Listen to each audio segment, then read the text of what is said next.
FCRA इस समय विदेशी अंशदान को लेकर के काफ़ी चर्चा चल रही है और अभी हाल ही में एक संयुक्त संसदीय समिति गठित की गई है जिसके पास इस बिल को भेजा गया है, एफसीआरए रेगुलेशन अमेंडमेंट बिल को भेजा गया है। ठीक है, विदेशी अंशदान विनियमन संशोधन विधेयक। आइए आज इस विधेयक के बारे में जानते हैं, क्या पूरा का पूरा मामला है, क्यों इतनी चर्चा में है, एफसीआरए का मतलब क्या है। बहुत सारी चीज़ें आसान भाषा में समझने का प्रयास करते हैं। देखिए, छोटे छोटे मुद्दे पहले मैं थोड़ा सा शॉर्ट में आपको समझाऊंगा, फिर धीरे धीरे गहराई में जाऊंगा। जो अल्टीमेट मेन मुद्दा है, एक तो यहां पर एक नामित प्राधिकरण बनाने की बात है, उसको लेकर है। व्यक्तिगत जवाबदेही, पारदर्शिता, ट्रांसपेरेंसी, है ना, और कई सारे मुद्दे हैं।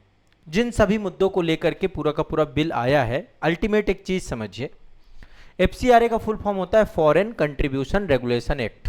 ठीक है, विदेशी अंशदान विनिमय अधिनियम। पहले तो इसका फुल फॉर्म आपको पता होना चाहिए, मैं भी पूरा इतिहास में भी आऊंगा।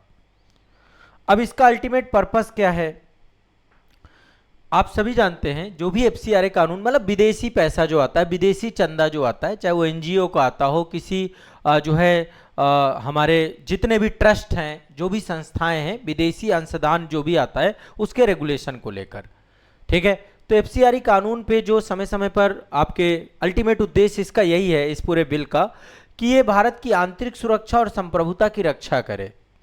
प्राथमिक लक्ष्य है कि विदेशी पैसा जो आ रहा है, विदेशी पैसे को ये सुनिश्चित करना कि भारत में आने वाला विदेशी चंदे का उपयोग देश के विकास के लिए हो, ना कि राष्ट्रीय हितों का नुकसान पहुंचाने के लिए। यानी कोई विदेशी ताकत भारत को फंडिंग करके भारत में नुकसान ना पहुंचाए, भारत की आंतरिक सुरक्षा को, भारत की शांति व्यवस्था को, भारत की संप्रभुता को तहस नहस करने का प्रयास ना करे। ठीक है, और बहुत सारे आरोप लगाए जाते हैं। जैसे सबसे बड़ा आरोप अमेरिका के ऊपर लगता है, अन्य बहुत सारे देश हैं जो दूसरे देशों, जैसे चाइना के ऊपर भी आरोप लगता है, रसिया के ऊपर, रसिया भारत का हमेशा मित्र है, पाकिस्तान के द्वारा हमेशा आरोप लगता है, तो बहुत सारे देशों के ऊपर आरोप भी लगता है। ठीक है, एक मिनट रुकिएगा।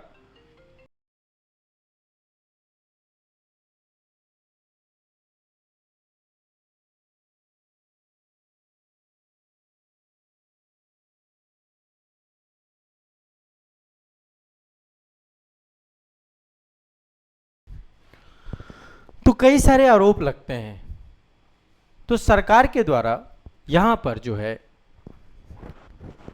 पहला काम तो ये करना है कि विदेशी पैसे पर एक नियंत्रण स्थापित हो सके। ठीक है, और विदेशी चंदे का उपयोग देश के विकास में हो सके, ना कि राष्ट्रीय हितों को नुकसान पहुंचाने के लिए। पहला सीधा सी बात यह है। दूसरा, विदेशी ताकतें भारत में चुनावों को कंट्रोल ना करें, राजनीतिक दलों को फंडिंग ना करें, भारत की न्यायपालिका, मीडिया, सरकारी तंत्र, इन सब को किसी भी तरीके से क्या करें, रेगुलेट ना करें। विदेशों से बहुत पैसा आता है, समझिए देश की सरकारों को गिराने के लिए भी फंडिंग होती है। तीसरा, जितने भी एनजीओ हैं जो भी फंडिंग प्राप्त करते हैं, सब एफसीआरए कानून के तहत ही प्राप्त करते हैं, तो गैर सरकारी संगठन और संस्थाओं को मिलने वाला हर विदेशी पैसे का हिसाब किताब होना चाहिए, उसकी ट्रांसपेरेंसी होनी चाहिए, उसकी एक जवाबदेही तय होनी चाहिए।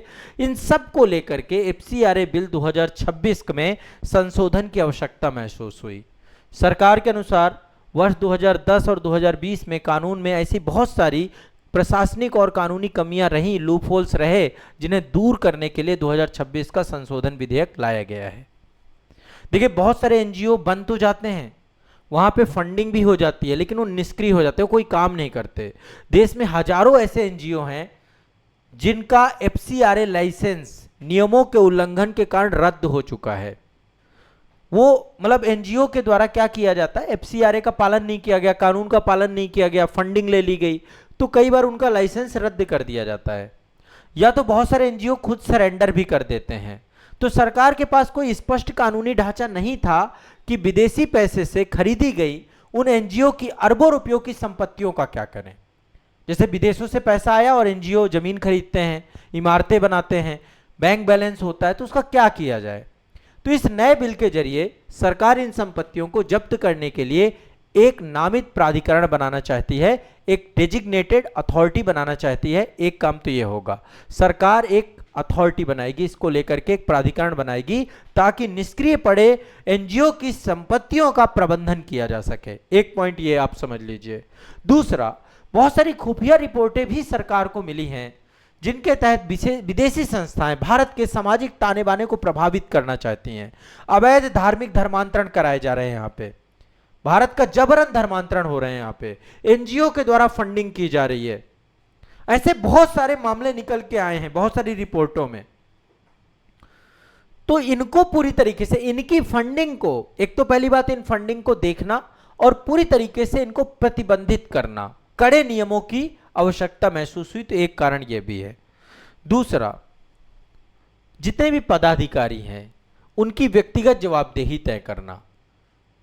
पहले के नियमों में उल्लंघन में एनजीओ के ऊपर कार्रवाई होती थी, संस्था के ऊपर कार्रवाई होती थी, मुख्य संचालक बच जाते थे, जो प्रेसिडेंट होते थे, सेक्रेटरी का पद होता था, वो बच जाते थे। ठीक है, दूसरा एनजीओ बना लेते थे, उनका तो काम ही यही है, एक एनजीओ बनाओ दूसरा एनजीओ बनाओ। लेकिन अब जो संस्था चलाने वाले व्यक्ति हैं उनकी व्यक्तिगत जवाबदेही इसमें तय की जाएगी, इसलिए इसमें संशोधन करने की जरूरत है। सारे संशोधन इस बार आ रहे हैं और इसलिए बहुत चर्चा में है एफसीआरए बिल। आप देख रहे होंगे देश का विपक्ष पूरा का पूरा विपक्ष हो गया, इस समय मेन स्ट्रीम में चर्चा में बना हुआ एफसीआरए बिल। इसलिए मैं आपको बहुत आसान भाषा में समझाना चाहता हूं। एक चीज और स्पष्ट, कई एनजीओ के लाइसेंस 5 अवधि के बाद समाप्त होने के बाद भी वो अपनी संपत्तियों का उपयोग करते रहते हैं। लाइसेंस का एक टेन्योर होता है, उसको रिन्यूअल कराना पड़ता है। तो अभी जो नया संशोधन आएगा उसके तहत आवेदन करने या खारिज होने पर लाइसेंस को सीधे समाप्त मान करके उसकी संपत्ति को अपने नियंत्रण में लेने का प्रावधान।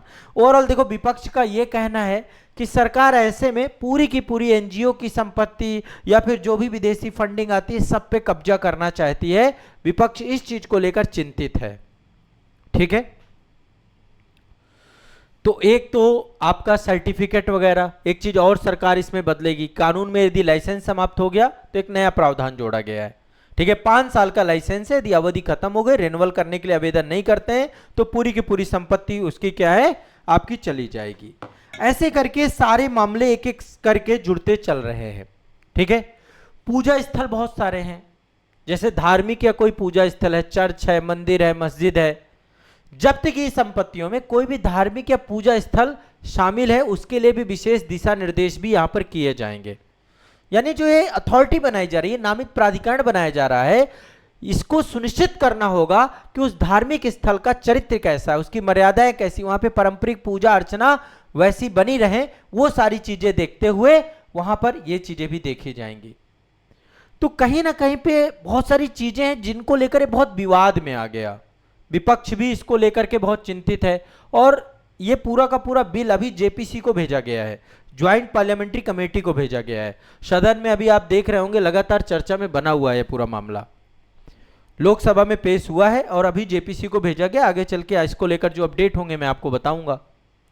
ठीक है, पदाधिकारियों को व्यक्तिगत जवाबदेही की बात की गई है। सजा की अवधि में भी बदलाव किया गया है ना। कुछ तकनीकी और प्रशासनिक उल्लंघनों के मामले में जेल की सजा को कम करने का प्रस्ताव भी किया गया है, लेकिन कुछ जो चुनिंदा प्रावधान है उनका उल्लंघन किया जाएगा तो उनके उल्लंघन को लेकर के कहीं ना कहीं पे सजाओं को लेकर के भी बदलाव किया गया है। तो ये आपका विदेशी अंशदान विनिमय संशोधन अधिनियम 2026 को लेकर महत्वपूर्ण बातें हैं। सबसे पहले एक डेजिग्नेटेड अथॉरिटी बनाई जा रही है, नामित प्राधिकरण बनाया जा रहा है, सरकार एक पूरा अथॉरिटी बनाएगी। कोई भी एफसीआरए लाइसेंस के तहत कुछ भी दिक्कत करता है वो संपत्ति पूरी की पूरी उसके द्वारा प्रबंधित की जाएगी। ठीक है, संपत्तियों का जब्तीकरण होगा, सरकारी नियंत्रण होगा, ये सारी बातें हैं इसमें। अब थोड़ा सा इसका इतिहास देखते हैं। देखो, भारत में विदेशी चंदे पर नजर रखने के लिए सबसे पहले 1976 में आपातकाल के दौरान एफसीआरए कानून बनाया गया था ताकि विदेशी शक्तियां भारत की आंतरिक राजनीति और लोकतांत्रिक संस्थाओं को प्रभावित ना कर सकें। ठीक है, आप सभी जानते हैं कोल्ड वार के टाइम पे, उस समय कोल्ड वार शीत युद्ध चल रहा था, तो उस समय आपका जो है ये बन करके निकल के सामने आया पूरा का पूरा।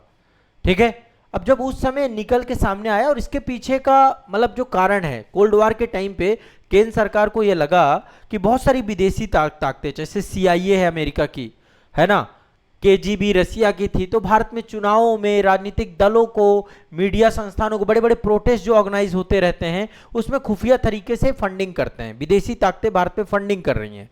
तो 1976 में सबसे पहले एफसीआरए को लेकर काम किया गया ताकि राजनीतिक दल, सांसदों, पत्रकारों, जजों, सरकारी कर्मचारियों को विदेशी धन या चंदा या उपहार लेने में पूरी तरीके से प्रतिबंध लगा दिया गया कि आप विदेशी चंदा नहीं ले सकते, विदेशी पैसा नहीं ले सकते हैं।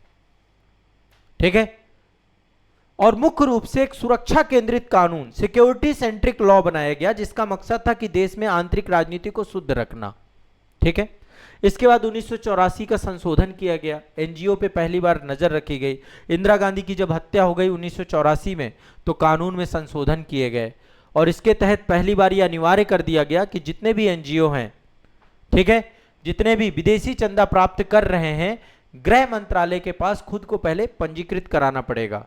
सरकार ने महसूस किया कि राजनीतिक दलों के अलावा एनजीओ के जरिए विदेशी पैसा सामाजिक ताने बाने को प्रभावित कर रहा है।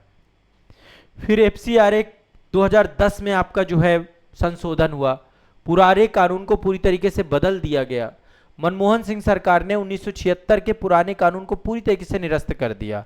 एक नया और अधिक सख्त विदेशी अंशदान विनिमय अधिनियम 2010 लेकर के आई। लाइसेंस की सीमा पहले एक बार पंजीकरण मिलने पर हमेशा के लिए वैध रहता था। 2010 के कानूनों में प्रावधान किया गया कि एफसीआरए पंजीकरण केवल 5 वर्षों के लिए वैध रहेगा।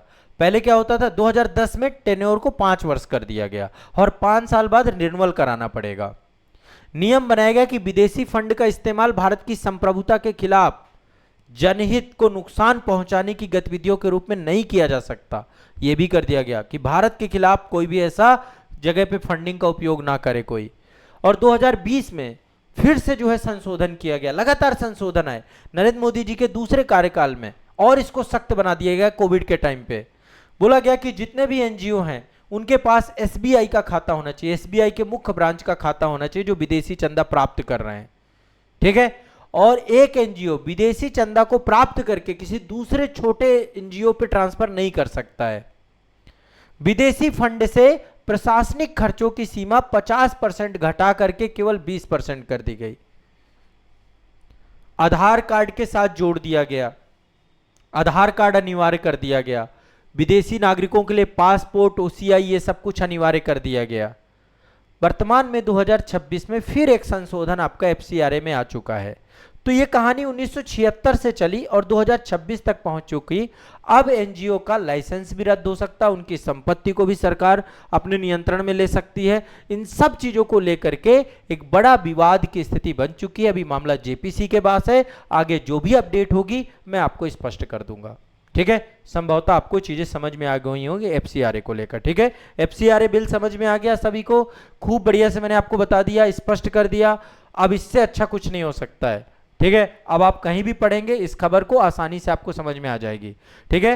एफसीआरए स्पष्ट हो गया सभी को, कोई दिक्कत नहीं है ना। ठीक है, चलिए आगे बढ़ते हैं।